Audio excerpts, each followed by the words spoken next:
Hello friends, आज का हमारा टॉपिक है वो है वर्ण विचार। तो बात करते हैं ध्वनि की।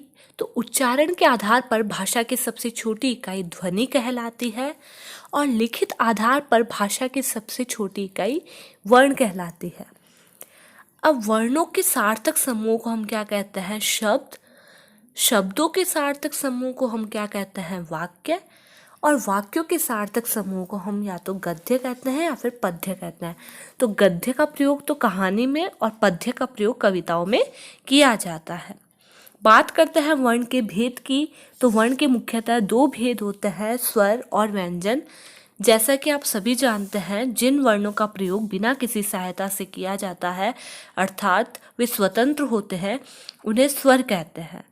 और व्यंजन, जिन वर्णों का प्रयोग स्वर की सहायता से किया जाता है अर्थात वे स्वर पर निर्भर होते हैं, क्या कहलाते हैं? व्यंजन कहलाते हैं।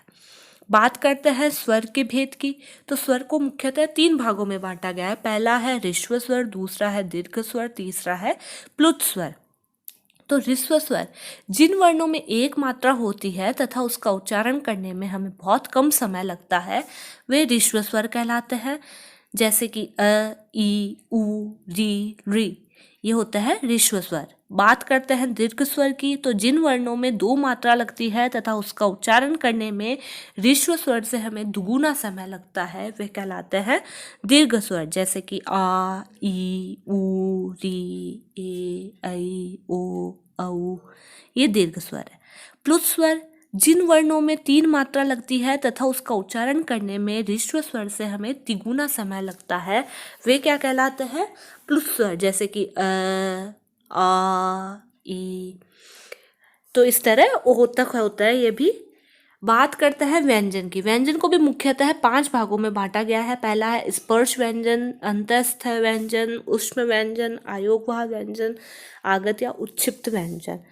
तो स्पर्श जो व्यंजन होते हैं, इनकी संख्या 25 होती है। ये क, ट, क, च, ट, त, प 5 वर्ग होते हैं, क से लेकर म तक स्पर्श व्यंजन होते हैं। अंतस्थ व्यंजन ये मुख्य रूप से 4 होते हैं और इनके उच्चारण में जीभ, तालु और दांत, होठ का परस्पर स्पर्श होता है, लेकिन पूर्ण स्पर्श नहीं होता। इनकी संख्या 4 होती है। ऊष्म व्यंजन जिन व्यंजनों के उच्चारण में वायु मुख में किसी स्थान विशेष पर घर्षण करती हुई या फिर रगड़ती हुई निकलती है, तो उन्हें हम ऊष्म व्यंजन कहते हैं। ये भी 4 होते हैं, श, स, ह। बात करते हैं आयोगवाह की। तो आयोगवाह के अंतर्गत अनुस्वार, अनुनासिक, विसर्ग ये आते हैं।